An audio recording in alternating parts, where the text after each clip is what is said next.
सुनने वाली सभी सखियों, सहेलियों, श्रोताओं को दीपा माहेश्वरी और रेणु चतुर्वेदी का नमस्कार और मकर संक्रांति, पोंगल, बिहू सबकी ढेर सारी शुभकामनाएं।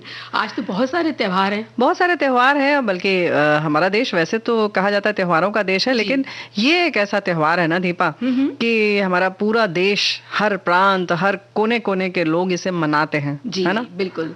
और देखिए ना, हर तरफ रंगीनियां हैं आज और खुशियां हैं चारों तरफ, तो क्यों नहीं हम भी उनके साथ हो ले इस खुशी में। हम तो बिल्कुल हैं उनके साथ, और बल्कि वो हमारे साथ इस वक्त हैं। हम उनसे गुजारिश करते हैं कि बैठें और हमारी बातें सुने, क्योंकि आज हम बात करेंगे उड़ी मेरी पतंग। और वहीं जाहिर है कि आज शुक्रवार है दीपा, तो कुछ व्यंजन विधियां भी हो जाएंगे ना, व्यंजन विधि बताएंगे, कुछ मीठा हो जाए। जी हाँ जी। और सखी विशेष में आज हम बात करेंगे शाश्वती सेन के बारे में। जी हाँ। है कथक नृत्यांगना। और जैसे मकर संक्रांति है तो आज मकर संक्रांति के बारे में भी बहुत सारी बातें करेंगे। हाँ, जाहिर है ये त्योहार ही कुछ ऐसा है ना। तो देखो ऐसा है कि हमने जैसे कहा ना कि यही त्योहार ऐसा है कि जो हम पूरे देश में मनाते हैं, क्योंकि ये हमारा देश जो है कृषि प्रधान देश है और खेती से जुड़ा हुआ है। और वैसे ही ये बहुत बड़ी भौगोलिक एक वो घटना है कि इस समय जो है वो सूर्य है मकर राशि में प्रवेश करता है, उत्तरायण हो जाता है, ऊष्मा इसकी बढ़ती है, तिल तिल करके बढ़ता है दिन, है ना जी।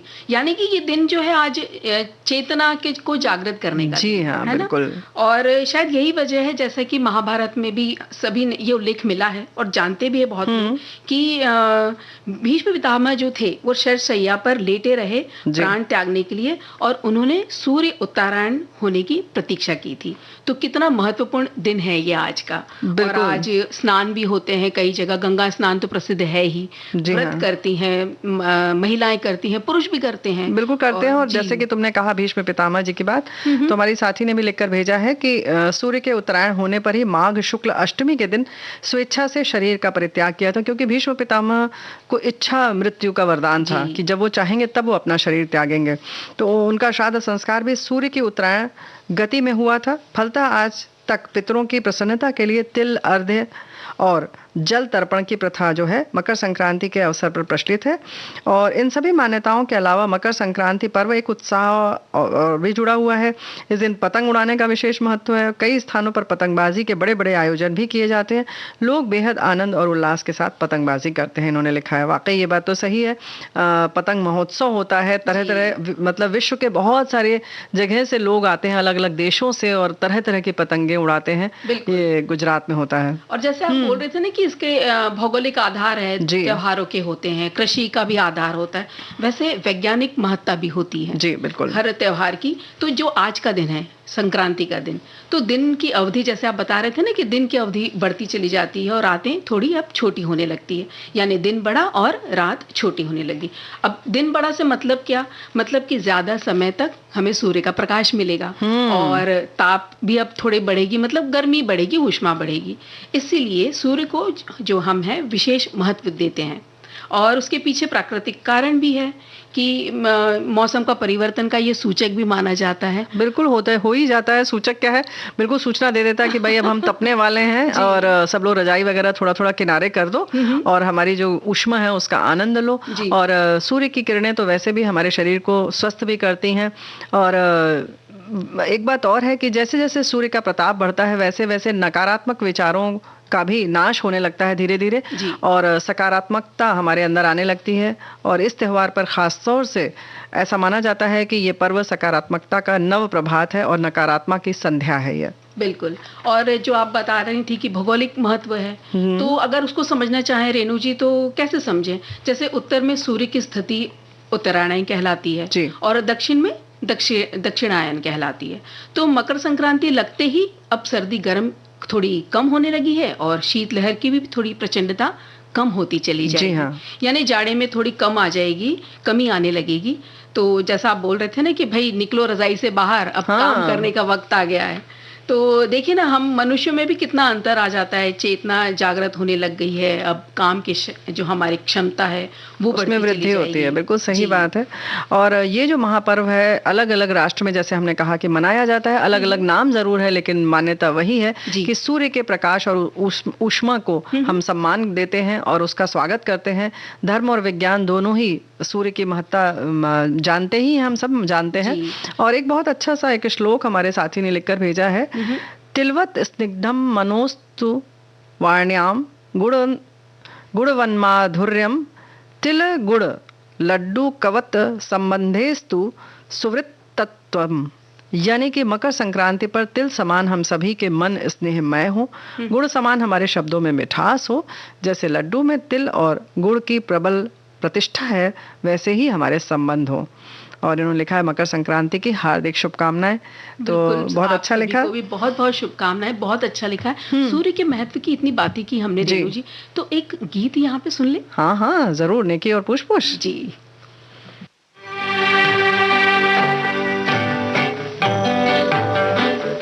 जगत भर की रोशनी के लिए, करोड़ों की जिंदगी के लिए, सूरज रे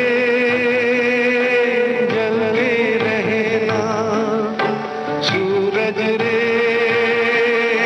जलते रहना।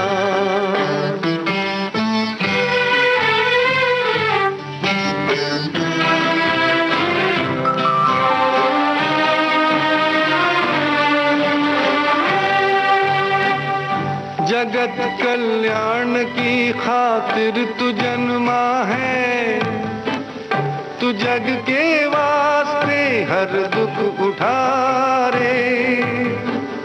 भले ही अंग तेरा भस्म हो जाए, तू जल जल के यहाँ किरणें लुटा रे।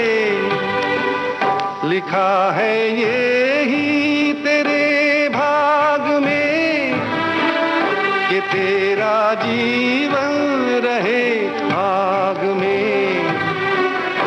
सूरज रे जलते रहना, सूरज रे जलते रहना।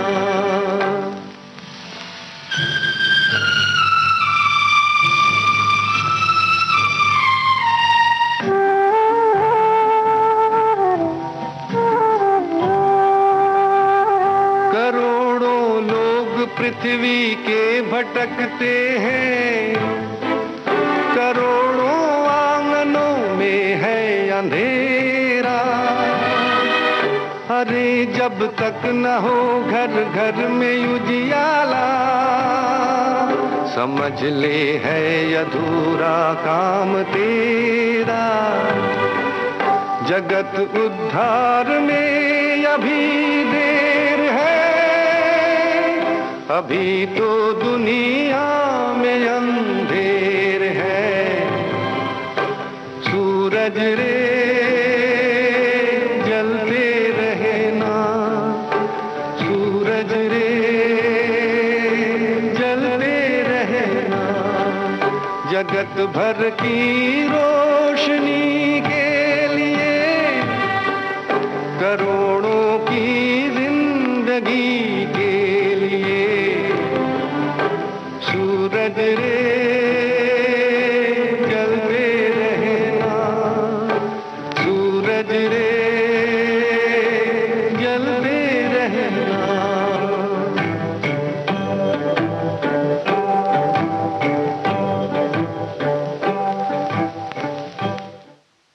तो भाई देखो, ऐसा है कि हमारे यहाँ इतने ढेर सारे राष्ट्र हैं, सबके नाम जो है, भाषा वहाँ पर अलग हो, लेकिन ये जो त्योहार है अलग अलग नामों से जरूर मनाया जाता है, लेकिन संस्कृति एक है। जैसे पंजाब में इस उत्सव को लोहड़ी के रूप में मनाते हैं, तो जी तमिलनाडु में पोंगल कहा जाता है। हम्म। और सिंधी में जो सिंधी धर्म को मानते हैं वो तिरमोरी कहते हैं इसे। जी हाँ। उत्तर प्रदेश और बिहार में ये उत्सव खिचड़ी के नाम से जाना जाता है। जी हाँ, और आज के दिन खिचड़ी बनाते हैं, खाते हैं, और इसी जो सामग्री खाते हैं उसको दान देने की प्रथा भी है, कि ताकि समाज के हर वर्ग के लोग जो हम खा रहे हैं वो खा सके और जी। उसका आनंद ले सके और त्योहार मना सके, है ना। और उसी तरह रेणु जी, झारखंड और मिथिलांचल जो है वहाँ ये धारणा है कि मकर संक्रांति से सूर्य का स्वरूप तिल तिल बढ़ रहा है। हाँ, वो ऐसा कहते हैं, और इसलिए यहाँ इसको तिल संक्रांति कहते हैं। और वाह। प्रतीक के स्वरूप में, जैसे आप बोल रही थी ना कि तिल से बने पदार्थ और जो खाते हैं, जो बांटते हैं, तो तिल का इस दिन से बहुत सेवन होने लग जाता जी है। हाँ।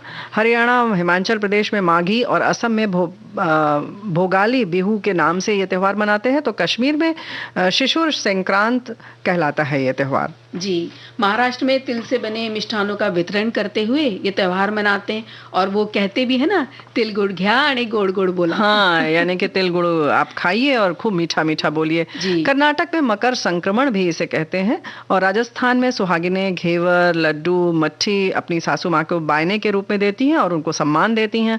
और आज के दिन जो प्रयाग है, तीर्थराज, जी त्रिवेणी संगम में स्नान करने का तो बहुत ज्यादा महत्व है रेणु जी। जी। और लोग कहते हैं कि वहां हम स्नान करके अपने सारे अनुचित विचारों को छोड़कर अच्छे मार्ग पर, सत मार्ग पर चलने का प्रण लेते हैं। बिल्कुल सही बात है। और वैसे भी जैसे हमने अगर लोहड़ी की बात की, तो इसमें भी अग्नि में अगर हम अपने जो भी नकारात्मक विचार हैं, जो बुराइयां हैं, मन का कलुष है, अगर उसको निकाल दें या उसमें स्वाहा कर दें, भस्म कर दें, तो कितना ही अच्छा हो ना दीपा। बिल्कुल।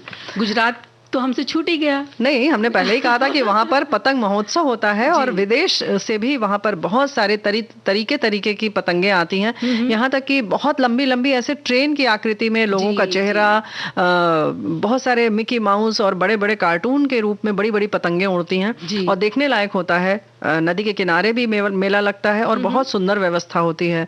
इतने तरह की पतंगे होती है कि हम सोच भी नहीं सकते कि ऐसी पतंग आकाश में उड़ सकती है। जी, और क्योंकि इतना प्रख्यात है तो 2 दिन बनता है वहां पे जी।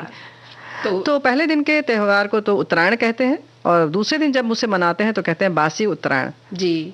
और यहाँ तो गुजरात में तो दिसंबर से ही शुरू हो जाता है रेणु जी इस त्योहार का आनंद लेना।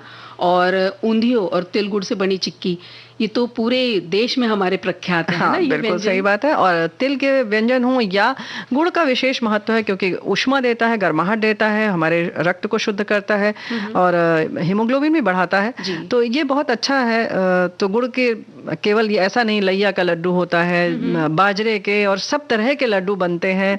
और तरह तरह के, मतलब जितने भी अनाज होते हैं उन सब के लड्डू बनाए जाते हैं अलग अलग, और उसको खाया जाता है। इन दिनों में तो इसके अलावा भी और कितनी सारी चीजें नहीं बनती हैं क्या? आलू की चिप्स भी बनाए जाते हैं, मुंगोड़ियां बनाई जाती हैं, नहीं छतों पे ये सब चीजें, और तरह तरह के अचार भी बना करके रखे जाते हैं धूप में। जी हाँ। और भौगोलिक दिवस के रूप में भी इसे मनाया जाता है। जैसे हमने कहा कि बहुत बड़ी भौगोलिक घटना है ये, तो इसमें भी डॉक्टर CD देश पांडे का जन्मदिन है, और राष्ट्रीय स्तर के भूगोल विषय के प्राध्यापक देश पांडे जी का योगदान बहुत अभूतपूर्व रहा है, इसलिए इस दिन को भूगोल दिवस के रूप में भी मनाया जाता है। बिल्कुल। और जैसे हम बात कर रहे थे ना मकर संक्रांति की, कि ये नकारात्मक पे जो पॉजिटिविटी यानी सकारात्मकता की विजय है, और सूर्य का जो ये उत्तरायण है, ये हमें दृढ़ संकल्पवान बनाना सिखाता है, कर्मयोगी बनाना सिखाता है। और फिर बस आवश्यकता क्या है, त्योहार में छिपे जो आध्यात्मिक संदेश हैं उसे समझें, उसे आत्मसात करें, उसे अपनाएं और आगे बढ़ें। बिल्कुल जी। एक छोटा सा ब्रेक लेने का वक्त है, यहाँ हम ले लेते हैं एक छोटा सा ब्रेक।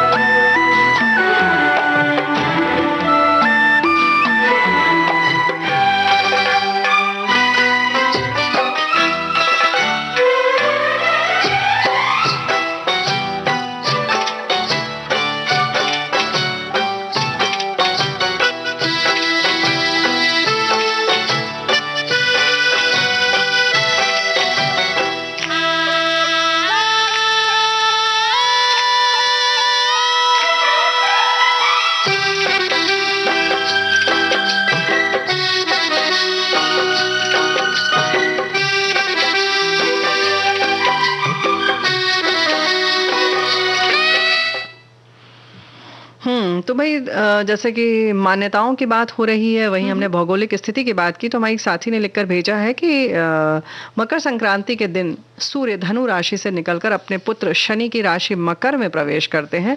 कहा जाता है कि इस दिन सूर्य भगवान अपने पुत्र शनि के घर स्वयं प्रवेश किए जाते हैं और आज तिल का लड्डू का प्रसाद सभी रिश्तेदारों में, पड़ोसियों को दिया जाते हैं। लड्डू का दान किया जाता है। मकर संक्रांति की आप सभी को बहुत बहुत शुभकामनाएं और बधाई। और वैसे ये भी लिख रही हैं कि मकर संक्रांति के दिन हमारे यहाँ बहुत बारिश हो रही है। तो भाई पतंग कैसे उड़ेगी? बिल्कुल, कोई बात नहीं, अब कुछ ना कुछ रास्ता तो निकालेंगे। जब बातें इतनी अच्छी अच्छी हो गई, ऋतु परिवर्तन की बात करी है हमने, तो यहाँ पर आपको नहीं लगता एक अच्छा सा गाना सुने? देखो किसी बहाने की जरूरत नहीं है, गाना तो सुनना ही सुनना है ना।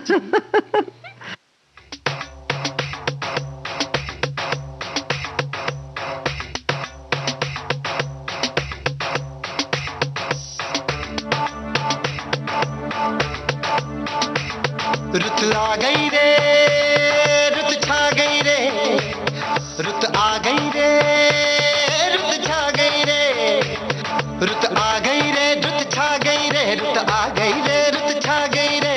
पीली पीली सरसों फूले, पीले पीले पत्ते झूमे, पीहू पीहू पपीहा बोले चल बाग में। धमक धमक ढोलक बाजे, छनक छनक पायल छनके, खनक खनक कंगना बोले चल बाग में। चुनरी जो तेरी उड़ती है, उड़ जाने दे बिंदिया, जो तेरी गिरती है, गिर जाने दे चुनरी, जो तेरी उड़ती है, उड़ जाने दे। रुत आ गई रे, रुत छा गई रे, रुत आ गई रे, रुत छा गई रे, रुत आ गई रे, रुत छा गई रे।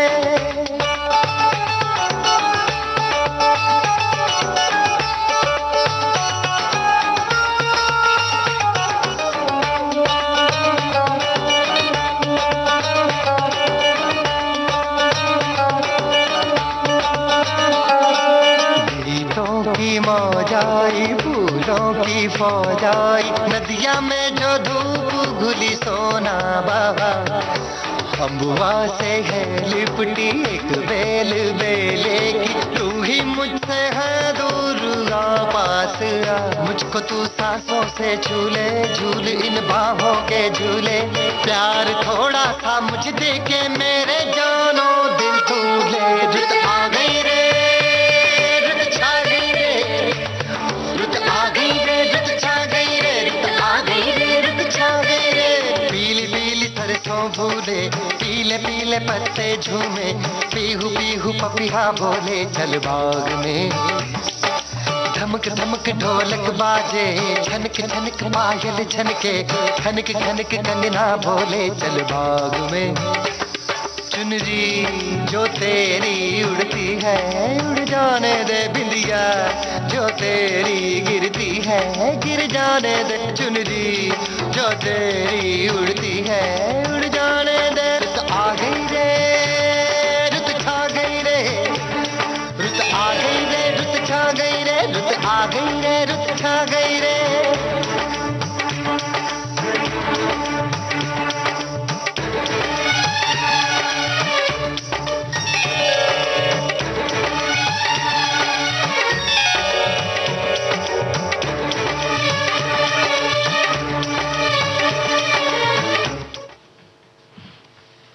प्रकृति की तरफ, हर तरफ देखिए सुंदरता ही सुंदरता है। बिल्कुल, वो तो है। और इतनी कुछ चीजें हैं प्रकृति में, पहाड़ हैं, नदियां हैं, फिर नहीं हमको लगता हम कुछ सीखते रहते हैं इनसे। बिल्कुल, पहाड़ से सीखते हैं हम स्थिरता, स्थिर रहना।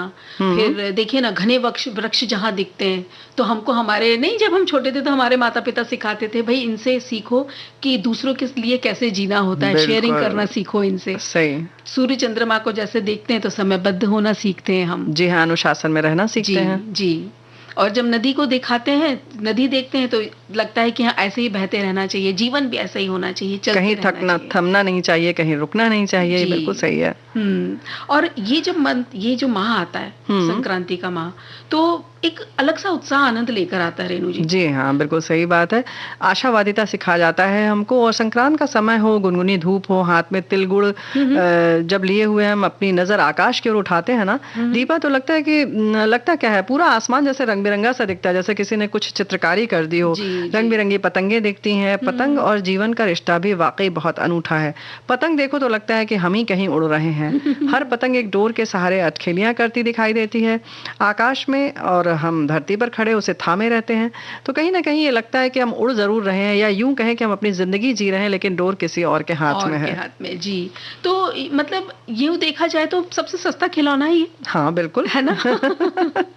लेकिन कितना कुछ सीखने को मिलता है इस पतंग जी से। हाँ। और देखिए ना, पतंग नाम सुनते ही मन नहीं लगता हल्का सा, बिल्कुल हल्की सी कोई नाजुक सी चीज है कि इसको बहुत संभाल के रखनी है। बिल्कुल। और जब ये कहीं दूर आकाश में उड़ने को लगता है तो यही जो नाजुक सी पतंग है ना, सुंदर चट जो रंग लिए रहती है और पतले से कागज से बनी हुई, बांस की दो पतली सी खपच्चियां होती है ना, जिससे साधे हुए रहती है वो जी। अब इसको उड़ना है आकाश में, और वो भी इतने पतली सी डोर के सहारे। जी हाँ, तो आपको ये देखना है कि सहारा आपको जितना भी जैसा भी है, बस कितना संबल आपको देता है, बस इतना आप देखिए, और उसके सहारे आप कोई भी ऊंचाइयां छू सकते हैं जी। और हम सबका भी मन यही चाहता है कि हम ऐसे ही खुले अनंत आकाश में उड़ते रहें, और जो चाहे वो हम कर लें, जहां चाहे वहां पहुंच जाएं। हमारा जीवन भी सुंदर हो, हल्का हो, उम्मीदों से भरा हो, और उम्र के हर पड़ाव पर इच्छाएं तो जन्म लेती रहती हैं। हमारा प्रयास भी रहता है कि हम उसे पूरा करें, ठीक आसमान के पतंग जैसा, जो हर परिस्थिति में, हर में, चाहे जैसा मौसम हो, सफलता की आशा बनाए रखती है। और एक बात और है कि कहीं ना कहीं पतंग ये भी हमें बताती है कि आप ऊंचाई पर जरूर रहें, लेकिन एक दिन फिर आपको जमीन पर आना ही है। एक बात और है कि आना है ये भी याद रखें, लेकिन उसको पता होता है कि दूसरे दिन हम कचरे के डिब्बे में जाएंगे, लेकिन जिस समय वो उड़ रही होती है वो पूरे जोशो खरोश के साथ उड़ती है। यानी कि जिस समय हम जब कर्म करें तो हमें 100% अपने कर्म को देना चाहिए, पूरी शिद्दत के साथ करना चाहिए, यानी कि प्रयास नहीं छोड़ना चाहिए। बिल्कुल, है ना। और पतंगबाज जब एक दो बार सफल नहीं हो पाता है जी, तो वो प्रयास छोड़ते नहीं है कभी। और जैसे ही पतंग नीचे आने को लगती है तो हवा के रुख को समझ के उसे भाप कर उसकी जो उचकी है, जो है, उसकी दिशा को बदल देते हैं, और फिर वो पतंग वापस से आसमान में उड़ती हुई दिखाई देती है। बिल्कुल सही कहा दीपा, और ये हमें यही सीख देती है कि अगर कोई विषम परिस्थिति आए तो आप थोड़ी सी प्रतीक्षा करें और अपने अच्छे समय के आने का इंतजार करें, और जैसे ही आपको लगता है कि परिस्थिति फिर से आपके अनुकूल हो रही है तो बस आप फिर से अपनी पूरी जोश लगा दें, पूरे उत्साह के साथ फिर जुट जाएं, फिर देखिए कैसे आप ऊंचाई तक पहुंचते हैं। बिल्कुल, है ना। और जो पतंगबाज, जो इसके जो शौकीन होते हैं, उन्हें पता होता है कि पतंग जो है उसके पीछे की जो धागे हैं, उसकी जोतें वो उससे बंधी हुई है। वो जो छोटे छोटे पतले से छोटी छोटी रस्सियां जो होती है पतंग की, वो उसे जोत बोलते हैं। जोत बोलते हैं, कुछ लोग कन्ना साधना भी बोलते हैं, और उसको कन्नी साधना बोलते हैं, यानी कि जिससे कि पूरा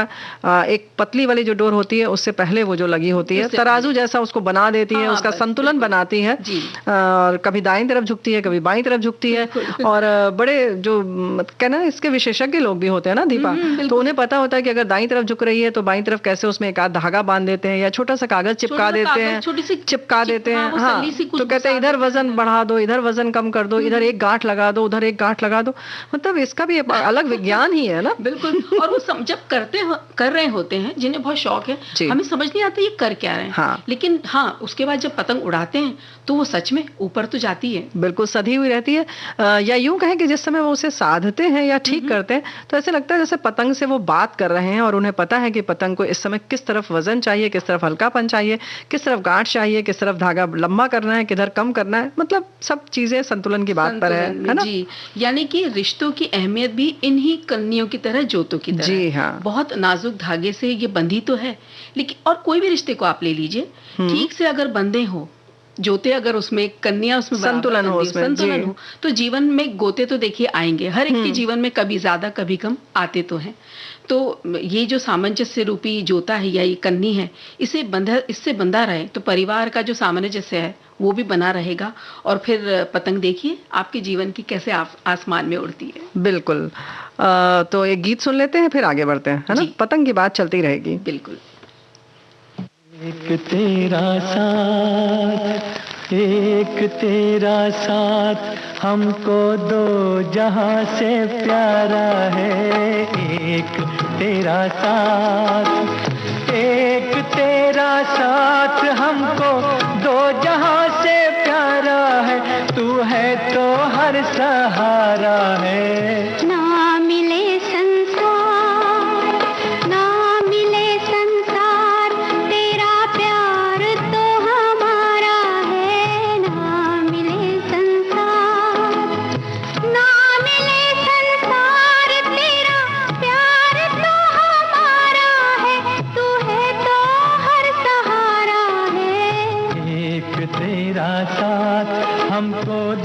जहां से प्यारा है एक तेरा साथ।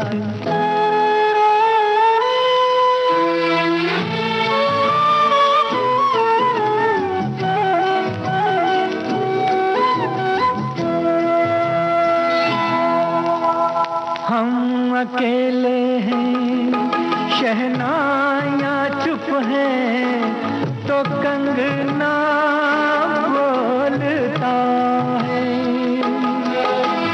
तू जो चलती है छोटे से आंगन में, चमन सा डोलता है। आज घर हमने मिलन के रंग से संवारा है। तू है तो हर सहारा है। ना मिले संसार तेरा प्यार तो हमारा है। ना मिले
वाह, एक पतली सी डोर के भरोसे पतंग आसमान छू लेती है तो बिल्कुल छू लेती है। और देखने में तो ऐसे ही लगता है, पता नहीं कितने ऊंचे जाती है दीपा, ये तो नहीं पता। लेकिन हमारी एक साथी ने बहुत अच्छी बात लेकर भेजी है। पतंग से सीख मिलती है कि जितने हम हल्के होंगे तभी ऊपर उतना ही ऊपर उठेंगे, है ना। और भारी रहेंगे तो ऊपर उठ नहीं पाएंगे। और हम भी विचारों के से खाली रहेंगे तो आत्मा और आनंद की ऊंचाई पा जाएगी। बिल्कुल। तो जब विचार खाली रहते हैं तो नए विचार आते हैं, नए विचार में रचनात्मकता भी होती है, वो भी बढ़ जाती है जी। और कुछ अच्छा सोचने के लिए हमारे विस्तार बढ़ जाता है, हमारे समझ की, हमारे सोच की। वही पुरानी बातों को लेकर के उसी पे अगर हम रहेंगे तो कुएं के मेंढक की तरह वहीं हम उचकते कूदते रहेंगे। नहीं? जी हाँ। और एक बात और है कि पतंग की जो डोर है वो ढीली जब होती है, बहुत बार ऐसा भी होता है कि आपको जब पेच लड़ाना होता है जी। तो पतंग की जो डोर है उसको ढीला छोड़ना होता है। और कभी कभी बहुत खींच खांच के फटाफट पेच लड़ा लिया जाता है, तो एक कट जाता है, एक काट देता है। लेकिन जब ढील छोड़ते हैं तो अक्सर ऐसा कहते हैं, ढील छोड़ते जाओगे तो आप कटोगे नहीं। तो ये जिंदगी में ये भी सबक है कि आप धैर्य से काम लें, सामने वाले जो कर रहा है करने दीजिए, प्रतीक्षा करिए। देखिए एक समय ऐसा आएगा कि वो अपने आप सामने आपके झुक जाएगा। तो कभी कभी आप जब समर्पित हो जाते हैं या आप समर्पण कर देते हैं, हथियार डाल देते हैं, तो आपकी विजय अवश्य हो जाती है। ये भी पतंग हमें कहीं ना कहीं सिखाती है ना। पतंग तो और भी बहुत सी बातें सिखाती है, लेकिन एक छोटा सा अंतराल ले लेते हैं और फिर लौटते हैं इसी बातचीत पर।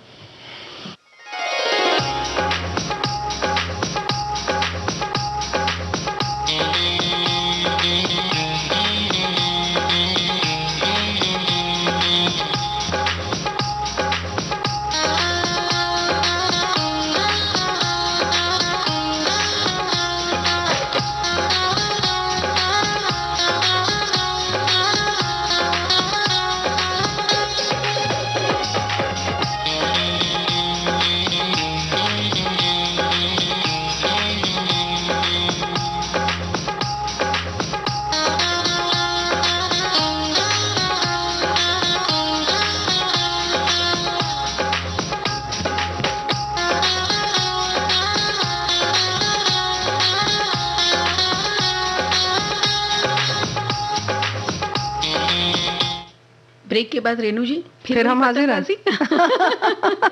भाई पतंग है तो उड़ती ही रहेगी, क्योंकि ये इतनी आनंददायक चीज है, और जैसे तुमने पहले ही कहा कि सबसे सस्ती चीज है, लेकिन फिर भी लूटने का मजा ही कुछ और होता है ना। बिल्कुल, मतलब भाग दौड़ के यहाँ वहां से कैसे भी, भले हमारे पास वो गट्ठी पड़ी हो छत पे पतंग की, लेकिन वो जो लूटी हुई पतंग है ना, उसका तो आनंद और उसका मजा, और वो उससे ज्यादा कीमती उस वक्त कुछ भी नहीं लगता। बिल्कुल सही बात है। एक पूरा आपके पास गट्ठा रखा हो, लेकिन लूटी हुई पतंग का अपना मजा होता है। उसके लिए भी 100 जतन किए जाते हैं। खूब लंबी सी डंडी में ढेर सारे मंजे लगा दिए जाते हैं, ईंटा बांध दिया जाता है, कुछ झाड़ियां आड़ियां बांध दी जाती हैं, ताकि पतंग जितनी भी ऊंची हो, कट के जा रही हो तो बस हम पकड़ लें किसी तरह मतलब से, है ना। वो जितने जो सारे जुगाड़ू तरीके होते हैं, वो सब देखने को मिलते पूरी हैं। कला यहीं पर दिखती है। तो वही अपनी कुशलता का हर कोई जो है यहाँ पर परचम लहराता है, बिल्कुल, है ना। और कुशलता, और जैसे आप बता रहे हैं कि कला, ये तब निखर के आती है जब भीड़ से अलग होते हैं, है ना। जी तो हाँ। जब आसमान में उड़ती ये पतंग है, जब सब पसंद करते हैं, तो घर के कोने में रखे पतंग को देखिए कौन देखेगा। जैसे वो गट्ठी की बात कर रहे थे। जी हाँ। मतलब अगर उसमें कोई टूटी फूटी हो, और वो टूटी फूटी वाली गट्ठी हो ना, तो उसे तो कोई भी नहीं देखेगा। और इसी तरह जब हम, जैसे हम बोल रहे थे कि भीड़ से अलग होते, कुछ अलग ही बात होती है उसमें, तो वो अपनी पहचान बनाते हैं, और सबका ध्यान उस मनुष्य या उस इंसान की तरफ हो ही जाता है। बिल्कुल, है ना। जी हाँ, क्योंकि हम सब चाहते हैं कि कहीं ना कहीं हमारे में कुछ तो विशेषता हो जी। और उड़ने के बाद ही तो समझ में भी आता है ना कि आपके पास संभावनाएं अनंत हैं। जब आप कुछ करेंगे तभी तो आपको समझ में आ जाएगा कि आप कितना और हासिल कर सकते हैं, कितना आपको ज्ञान मिल सकता है। क्योंकि ज्ञान आप जितना अर्जित करते जाते हैं, आपकी भूख और बढ़ती जाती है। और अच्छी बात है, इस मामले में आपको जितनी भी लालसा हो वो कम है और बढ़ानी चाहिए, है ना। बिल्कुल, और पतंग की तरह ही हमें अपने आप को व्यस्त रखते रहना चाहिए, और सतत प्रयास करता रहना चाहिए कि हम भी आसमान में इसी तरह बने रहें, पतंग की तरह। और अगर वैसे ही बना रहना चाहिए, ऐसा रहना चाहते हैं हम सब, तो पतंग जैसे बहुत खुश होते हैं, ऐसे ही पतंग उड़ाने से लेकर देखने वाला, और वो जो उचक्का जो संभालने वाला है, हर व्यक्ति खुश दिखाई देता है जब पतंग खुश होता है। हाँ, या उचक्का जिसको ये परेती बोलते हैं बहुत सारी जगह, जहाँ पे मतलब मांझा लपेटते हैं। जी, वो उसकी बात हो रही थी। और जैसे पतंग खुश रहता है ना, उसी तरह हम सब खुश तो रहें, लेकिन खुश रहने के लिए साथ में कुछ सावधानियां और कुछ ध्यान रखने की भी बहुत जरूरत है। ये बात तुमने जैसे दीपा कहा ना कि पतंग खुश रहती है, लेकिन कहीं ये नहीं लगता कि पतंग को देखकर पतंग पता नहीं जितनी भी खुश रहती है उससे ज्यादा हम खुश होते हैं। तो कहीं ना कहीं पतंग की तरह हम क्या दूसरों को खुशी दे पा रहे हैं? कभी ये भी देखिए आसपास कि पतंग से हम ये भी सीख ले सकते हैं कि आपकी ऊंचाई, आपको ऊंचे उड़ते हुए देखकर आपके घर वाले कितने खुश होते हैं, तो वो खुशी भी देना हमारी जिम्मेदारी बनती है। तो पतंग की तरह आप भी इसी तरह खूब ऊंचे उड़े और आसपास के सभी अपने प्यारे लोगों को खुशियां बांटें आप। तो कुछ ऐसा भी हम कर सकते हैं। हाँ, जो सावधानी की बात है वो तो वाकई बहुत जरूरी है। सतर्क रहना बहुत जरूरी है, अपना ध्यान रखना बहुत जरूरी है। इसके लिए बहुत जरूरी है कि हम सुरक्षित स्थान पर खड़े होकर ही पतंगबाजी करें, या मैदान खुला हो तो बहुत ही अच्छी बात है ना। बिल्कुल बिल्कुल। और जो मांझा है वो नायलॉन का समझ के हम क्या खरीद लेते हैं जी, और लगता है कि ये बहुत आसान है इसको बांधना और उसको समेटना, लेकिन ऐसा न करें। हमें जो देसी सूत का जो मांझा होता है वो ही लेना चाहिए। उसका इस्तेमाल करते हैं तो वो कटने पटने का जरा डर उसमें कम रहता है। पंछी आदि उसमें नहीं फंसते हैं और बिल्कुल उनके लिए घातक नहीं होता है, प्राण लेवक नहीं होता है। इसलिए ध्यान रखें। इसके साथ साथ कहीं फैल जाए जमीन पर तो उसको समेट लें, क्योंकि कहीं पैर उलझता है तो कोई गिर भी सकता है। इसके संग संग खुद आप अगर रास्ते में निकल रहे हैं और आजकल पतंगबाजी हो रही है तो आप अपने गले में दुपट्टा आदि लपेट कर निकले, क्योंकि मांझा कभी कभी गले में लग जाता है और उससे घाव हो जाता है। और बहुत सारे मोटरसाइकिल, स्कूटर आदि पर लगाने के लिए तार आदि भी आते हैं ताकि वो मांझा उसमें फंस जाए और आपके गले तक ना आए। लेकिन बेहतर है कि आप अपने गले में खुद दुपट्टा या आदि मफलर आदि लपेट कर चलें।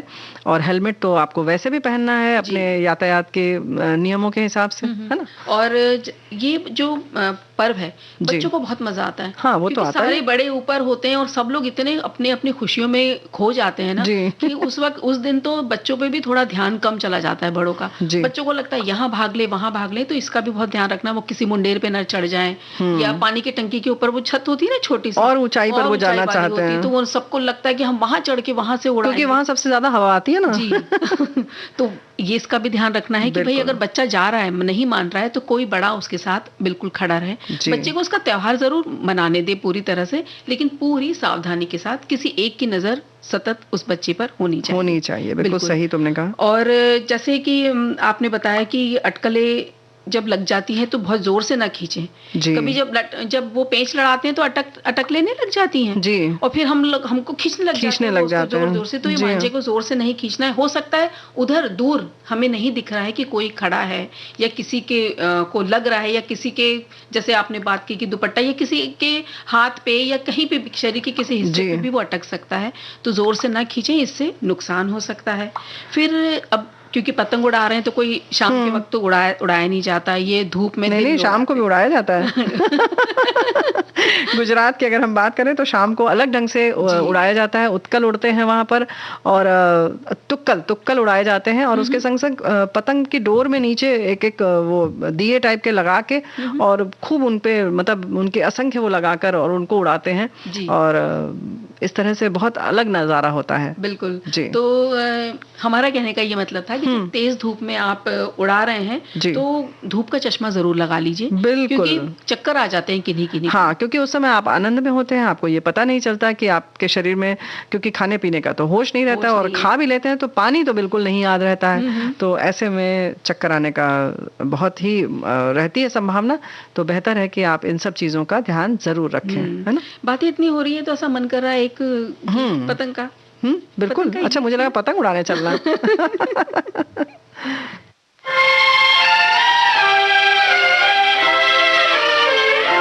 ये दुनिया पतंग नित बदले ये रंग, कोई जाने ना उड़ाने वाला कौन है। ये दुनिया पतंग नित बदले ये रंग, कोई जाने ना उड़ाने वाला कौन है।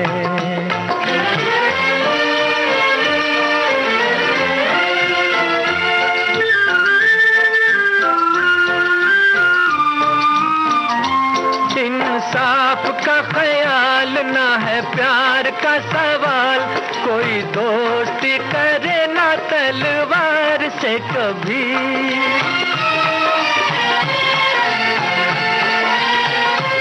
इंसाफ का ख्याल ना है प्यार का सवाल, कोई दोस्ती करे ना तलवार से कभी। एक वार से तमाम कभी कर दे ये काम, और धीरे धीरे काटे बड़े प्यार से कभी। जग गिरे को गिराए, कब किसी को उठाए, यहाँ गले से लगाने वाला कौन है। ये दुनिया पतंग नित बदले ये रंग, कोई जाने ना उड़ाने वाला कौन है। ये दुनिया पतंग नित बदले ये रंग, कोई जाने ना उड़ाने वाला कौन है।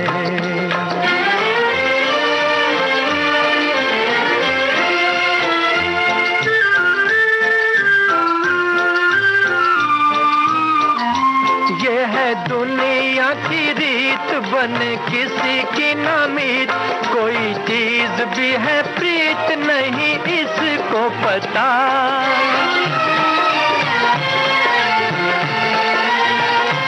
ये है दुनिया की रीत, बने किसी की ना मीत, कोई चीज भी है प्रीत नहीं इसको पता।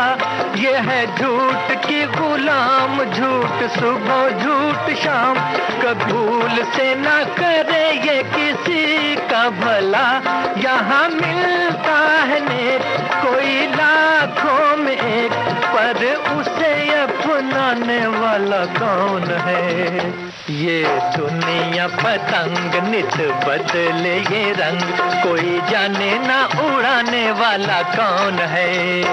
ये दुनिया पतंग नित बदले ये रंग, कोई जाने ना उड़ाने वाला कौन है। ये दुनिया पतंग नित बदले ये रंग, कोई जाने ना उड़ाने वाला कौन है।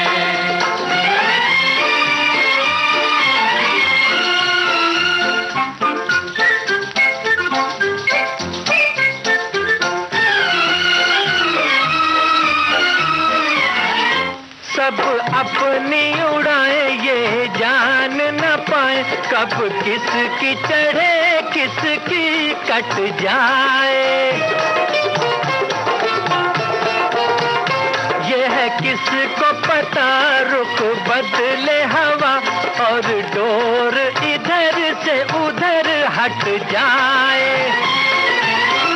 हो वो डोर या कमान या जमीन आसमान, कोई जाने न बनाने वाला कौन है। ये दुनिया पतंग नित बदले ये रंग, कोई जाने ना उड़ाने वाला कौन है। ये दुनिया पतंग नित बदले ये रंग, कोई जाने ना उड़ाने वाला कौन है।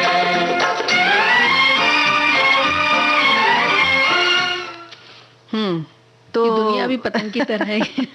ये बात बिल्कुल सही है कि ये नहीं हम जानते कि हमें कौन उड़ा रहा है, लेकिन फिर भी इसका मतलब नहीं कि आप कर्म करना छोड़ दें और कुछ भी ना करें कि भाई कौन उड़ा रहा है तो उड़ाता रहे, वो ऐसा नहीं है। नहीं, बिल्कुल ऐसा नहीं है। हमें अपनी डोर खुद संभालनी होगी जी। अपने विश्वास और अपने भरोसे पे आगे चलना होगा। और रेणु जी, हमारे एक श्रोता लिखते हैं कि हमने तो कभी पतंग नहीं उड़ाई, पर पतंग उड़ाते हुए देखा बहुत किया करते थे। भाई उड़ाते थे और हम लोग देखा करते थे। बहुत ही मनोहारी दृश्य हुआ करता था जब भैया की पतंग पूरे आसमान में ऊंची, सबसे ऊंची उड़ान वो भरती थी, और जिसे खिलना बोलते थे। फिर पेच लड़ाना, ढिल्ली देना, मांजा तैयार करना, लटाई, उसकी लंबाई पूछें, फिर वो सब तैयार करना, लपेटना, ये सब बातें जब सुनती थी तो बहुत अच्छा लगता था। और जब 2-3 छतों पर पतंग उड़ा करती थी और जब पतंग कट जाती तो उन्हें लूटने के लिए जो होड़ लग जाती, वो दृश्य तो अब कहीं देखने मिलता ही नहीं है।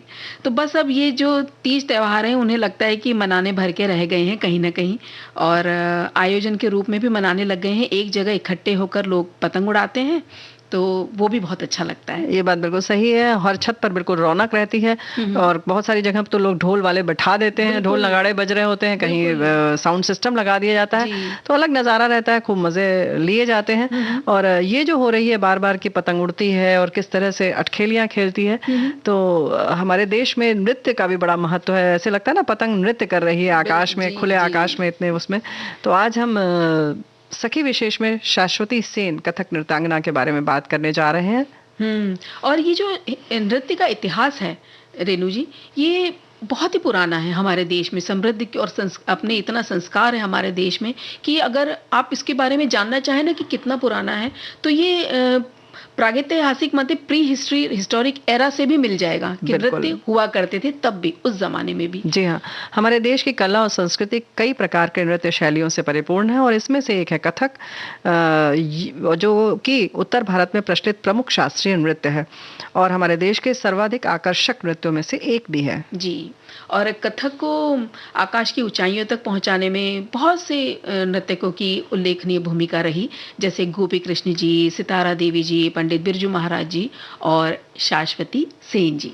जी हाँ, कथक को परंपरा के साथ लेकर चलने का श्रेय जिन्होंने बहुत ही सुंदर ढंग से निभाया और गुरु शिष्य परंपरा के जीवंत उदाहरण हैं आपने कथक में नित नए आयाम तय किए और बिल्कुल अलग पहचान बनाई और एक कथक कलाकारों के लिए उदाहरण बन गई, प्रेरणा बन गई। आपने जीवन जिया और आज उन्हीं के बारे में हम बात करने जा रहे हैं, जो कि हैं बिरजू महाराज जी की साथ में हैं, उनकी शिष्या हैं और 40 सालों से उनके साथ हैं, उनके सानिध्य में हैं। उनके सानिध्य में हैं। और रेणु जी, उनके लिए ये कहा जाता है कि भाव भंगिमाओं का ये अद्भुत समालिए रहती है। लय ताल का सुंदर संगम है। नैनों की भाषा और दिलकश हस्त मुद्राएं वाली शाश्वती जी अपने बिल्कुल गुरु की परछाई लगती हैं। जी हाँ, 40 वर्ष का साथ हो तो पूरे आदमी की हाव भाव वैसा ही हो जाता है और एक समर्पण की भी बात होती है ना। तो चितरंजन पश्चिम बंगाल में पिता डॉक्टर हिमांशु भूषण सेन और माता सुचित्रा सेन के घर जन्मी शाश्वती सेन को बचपन से नृत्य के प्रति लगाव था। हालांकि पिता डॉक्टर थे, लेकिन उन्होंने और माँ ने हमेशा शाश्वती को प्रोत्साहित किया कि जो वो चाहे वो करें। जी, और नृत्य के प्रति उन्हें लगाव था, तो ये लगाव कब उनका जुनून बन गया उन्हें पता ही नहीं चला। फिर जब उन्हें बहुत शौक था तो दिल्ली कथक केंद्र में रेबा विद्यार्थी की ये शिष्या बनने का जो इनकी यात्रा की हुई शुरुआत, और फिर पंडित बिरजू महाराज जी की शिष्या बनने का सौभाग्य भी उन्हें मिला और उनके जीवन की जैसे दशा और दिशा वहां से बदल ही गई। बिल्कुल, दशा दिशा तो देखो ऐसा होता है ना कि बदल तो गई, क्योंकि जब एक समर्पण होता है ना तो उन्होंने बिल्कुल आत्मसात कर लिया गुरु की जो भी शिक्षा थी, जो भी बात थी, और एक उनका मूल मंत्र ही समर्पण बन गया और अपने आप को भाग्यशाली मानते हुए कहती हैं कि डॉक्टर्स और वकीलों के परिवार की वे उस समय अकेली बेटी थी जिन्हें कला के लिए लगाव उत्पन्न हुआ। बस फिर क्या था, माँ ने घर के पास के कथक केंद्र में उन्हें दाखिला दिलवा दिया। 6 साल की उम्र से उन्हें इस शैली से परिचय मिला और उस समय उनकी गुरु बनी रेबा विद्यार्थी। रेबा विद्यार्थी जी के बारे में बता दें कि इनके पुत्र हैं, आप सब जानते हैं, आशीष विद्यार्थी, कलाकार जो हैं, अभिनेता। और ये 60 के दशक की शुरुआत थी और लोग मानते थे कि नृत्य और संगीत सीखने के लिए लड़कियों के लिए ये दिशा ठीक नहीं है, लेकिन उनके माता पिता ने किसी की नहीं सुनी और अपनी बेटी को इस दिशा में आगे बढ़ने दिया। जी, और ये जो कथक केंद्र है ना जहाँ पे ये कथक सीख रही थी, वहाँ पे लड़कों का एक समूह हमेशा बाहर बैठ के गपशप किया करता था। शाश्वती जी को लगता कि उनकी हंसी उड़ाई जा रही है, इसलिए उन्हें ये समूह, ये जो ग्रुप था, इन्हें बिल्कुल अच्छा नहीं लगता था। और पता है ये समूह के नेता कौन थे? कोई और नहीं थे, स्वयं बिरजू महाराज जी थे, जो बाद में उनके गुरु बने। 15 वर्ष की आयु में उन्होंने बिरजू महाराज के प्रोडक्शन कृष्णायन में अभिनय किया। तब वे महाराज जी का नाम भी नहीं जानती थीं और कथक का रियाज और सीखना उनका चलता रहा। और हुआ यूं कि भारत सरकार की राष्ट्रीय छात्रवृत्ति के लिए जब उनका चयन हुआ, लेकिन तब तक वे अलीगढ़ के मेडिकल कॉलेज में प्रवेश ले चुकी थी जब चयन हुआ तो। जी, और कॉलेज में प्रवेश तो पा लिया, लेकिन मन का क्या करें, जो अपने नृत्य कला को ही पुकार रहा था। फिर क्या होना था, कॉलेज छोड़ दिया और चली आई रेबा दीदी के पास। रेबा विद्यार्थी ने उन्हें बिरजू महाराज जी के पास वे लेके गई और कहा कि अब तुम्हें ये महाराज जी ही सिखाएंगे आगे से। वे अभिनय के प्रतिपालक हैं और चेहरे के हर भाव को बहुत आसानी से उतार लेते हैं। अब ये हुआ कि उन्हें तो बिल्कुल नहीं थी कि वो बिरजू महाराज जी के साथ सीखने, लेकिन सीखना के साथ शुरू किया और एक लंबे गुरु शिष्य परंपरा का ये शुभारंभ था। वे खुद अपने शब्दों में कहती हैं कि महाराज जी ने मुझे इस तरह डाला जैसे कुम्हार मिट्टी को ढालता है। अपने गुरु के नृत्य केंद्र कलाश्रम में पढ़ाने के साथ साथ उन्होंने देश विदेश के कई कार्यशालाओं को आयोजित किया, मास्टर क्लासेस आयोजित किए, युवा नृत्यकों को प्रेरित किया और कई लोकप्रिय कार्यक्रम बनाए। उन्होंने दिल्ली और मुंबई में वॉक फॉर आर्ट, विभिन्न शिविर उन्होंने आयोजित किए, प्रश्नोत्तरी प्रतियोगिताएं की, पैनल चर्चाएं की, कई समूह रचनाओं के साथ साथ नृत्य नाटकों को कोरियोग्राफ भी किया उन्होंने। ये इस तरह की कोरियोग्राफी थी जैसे कि कथक यात्रा, दशावतारी, रोमियो और जूलियट, मुसाफिर, कृष्ण कथा और बहुत सारी लघु प्रस्तुतियां भी उन्होंने करी, जैसे सूर्य प्रणाम, दरबार, नियति नायिका, इस तरह की बहुत सी इनकी प्रस्तुतियां थी। और आप राष्ट्रीय टेलीविजन नेटवर्क दूरदर्शन द्वारा राष्ट्रीय नृत्य कार्यक्रम में नियमित रूप से भाग लेती रही हैं और शाश्वती सेन ने कुछ प्रमुख महोत्सवों में भी हिस्सा लिया है। हमारे देश के जो जाने माने महोत्सव हैं, जैसे खजुराहो महोत्सव है, कुतुब महोत्सव है, कोणार्क महोत्सव है, लखनऊ महोत्सव है, कथक प्रसाद जो कि जयपुर और भोपाल में होता है, उड़ीसा महोत्सव, ताज महोत्सव है और रिम्पा महोत्सव, फिर कृष्ण गण सभा चेन्नई में जो होता है वो है। उनके प्रदर्शन विदेशों में भी बहुत चर्चित रहे हैं। स्विट्जरलैंड में हुआ है उनके प्रदर्शन, इंडोनेशिया, बैंकॉक, म्यांमार और सिंगापुर में भी उन्होंने अपनी प्रस्तुतियां दी। और इतनी प्रतिभाशाली शाश्वती सेन को कई पुरस्कारों से भी सम्मानित किया जा चुका है। संगीत नाटक अकादमी पुरस्कार, संस्कृति पुरस्कार, श्रृंगार मणि पुरस्कार से भी आप सम्मानित की जा चुकी हैं। जी, अपने जीवन के हर भाव को एक नृत्यक बहुत ही सुंदर तरीके से चेहरे से दिखा पाता है और इसी विशेषता के कारण आपको अभिनय की रानी भी कहा जाता है। वैसे शतरंज की खिलाड़ी इस फिल्म में उन्होंने एक गीत में उनका नृत्य था जो कि इसका नृत्य निर्देशन किया था पंडित बिरजू महाराज जी ने। तो हम लेकिन आज एक और दूसरे गीत में जहाँ पे इन्होंने नृत्य निर्देशन किया है और ये गीत बहुत प्रसिद्ध हुआ और सबको बहुत पसंद आता है गीत। तो चले वो सुने कि हाँ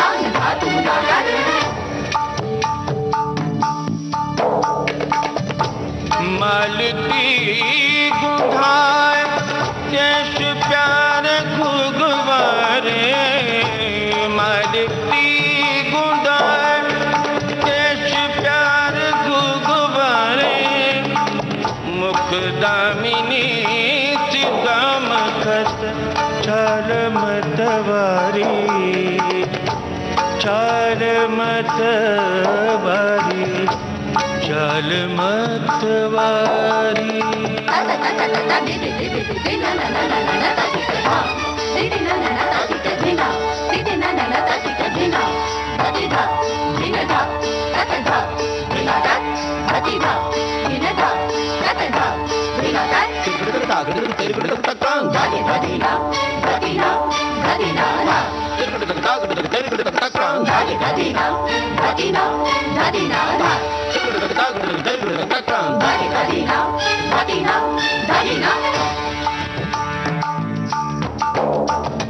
ढाई शाम रोक लई, रोक लई, रोक लई, ढाई शाम रोक लई, और चक मुख चूम लई, मुख चूम लई, मुख चूम लई, सर से मोरी चुनरी गई, गई, गई, सर से मोरी चुनरी गई, सरक सरक सरक, सरक सरक सरक, सरक सरक सरक। काहे छेड़ छेड़ मोहे गरबा लगाए, काहे छेड़ छेड़ मोहे गरबा लगाए, काहे छेड़ छेड़ मोहे नंद को लाले सोठीत, नंद को लाले सोठीत, बरबस मोरी लाज लीनी, लाज लीनी, लाज लीनी, बरबस मोरी लाज लीनी, बिंदा शाम मानत नाही, बिंदा शाम मानत नाही, कासे कहूँ मैं अपनी जिया की सुनत नाही माई, काहे छेड़ छेड़ मोहे इश्क।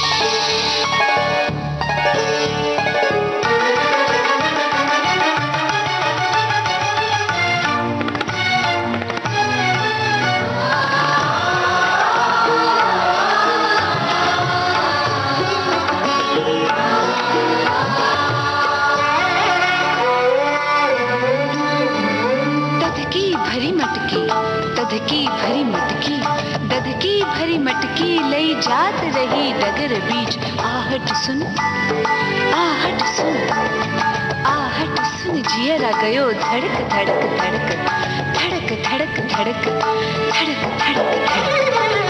काहे छेड़ छेड़ छेड़ मोहे कर पकड़त चूड़िया सब करके करके करके करके, कर पकड़त चूड़िया सब करके करके करके, बिंदा शाम मानत नाही, बिंदा शाम मानत नाही, कासे कहूँ मैं अपनी जिया की सुनत नाही माई, काहे छेड़ काहे छेड़ काहे छेड़ छेड़ मोहे।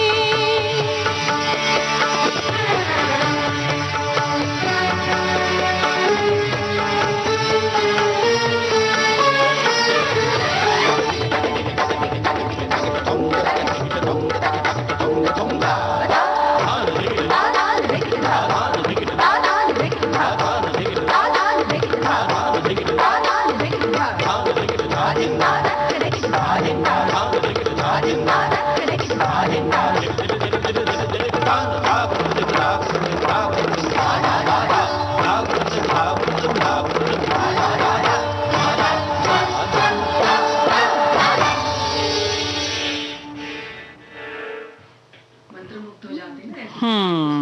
बिल्कुल सही है। शास्त्र जो होता है वो कहीं ना कहीं आपको बांध लेता है। लोक गीतों का अपना मजा है, लेकिन शास्त्रीय संगीत की अपनी एक अलग साधना होती है और एक अलग मार्ग होता है, जिसको कहते हैं ना। और जब इतना अच्छा सुंदर नृत्य हो जी, और इतना अच्छा त्योहार हो रंग बिरंगा, तब क्या किया जाए?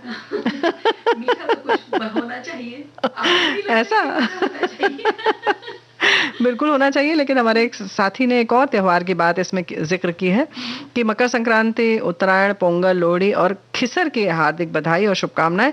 सखी सहेली मंच पर आनंद का माहौल बन चुका है। आज विविध भारती के संगीत भरे गगन में नई आशाएं और उमंगों से भरी कई सारी पतंगें उड़ रही हैं। क्या बात है। बहुत सुंदर आपने लिखा है, एक तेरा साथ हमको दो जहां से प्यारा है। बहुत सुंदर, बहुत बहुत धन्यवाद कि आप लोगों का प्यार यूं ही बना रहेगा तो जाहिर है हम रोज मिठाई बनाएंगे और खाते रहेंगे। तो हम क्या बताने वाले हैं दीपा? अब एक कुछ जब इतनी हाँ, अच्छी मीठा हो जाए ना, मीठी मीठी बातें हो गई हैं तो मीठा पोंगल बता देते हैं, है ना? चलिए मीठा पोंगल बता तो दीजिए। इसके लिए कच्चा चावल और पीली मूंग की दाल लेते हैं।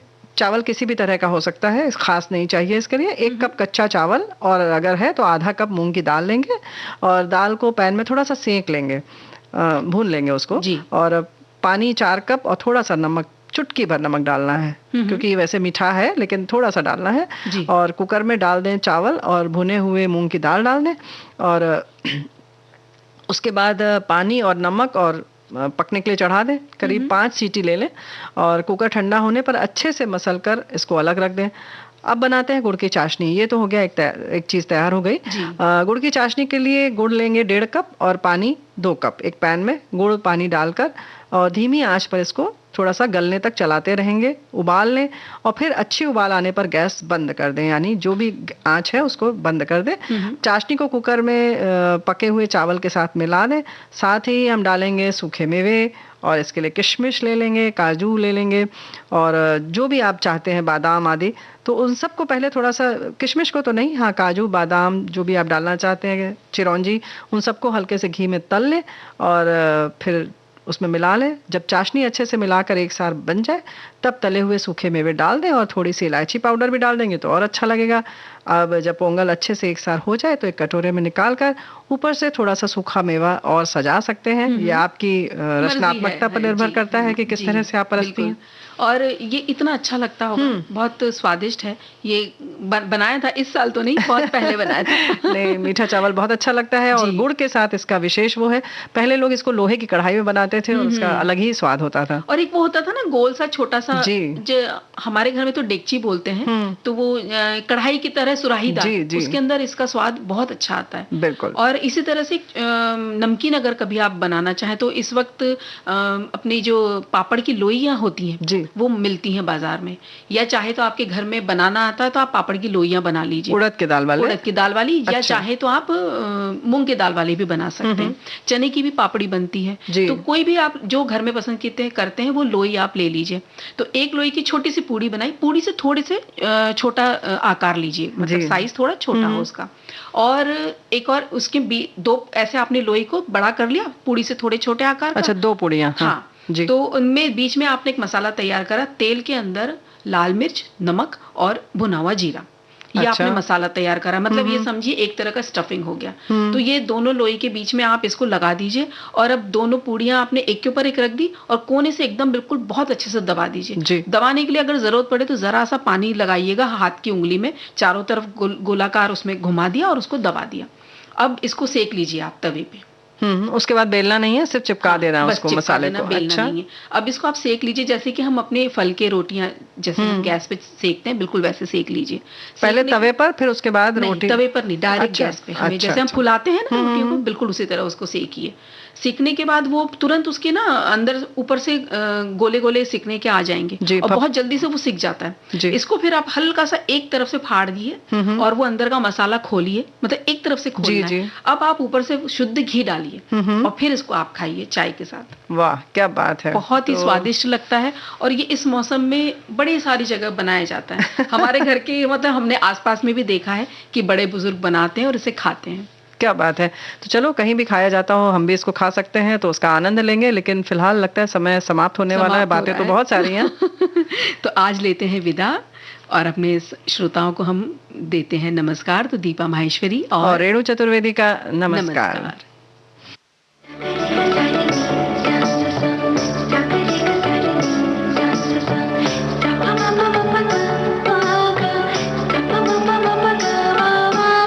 सखी सहेली।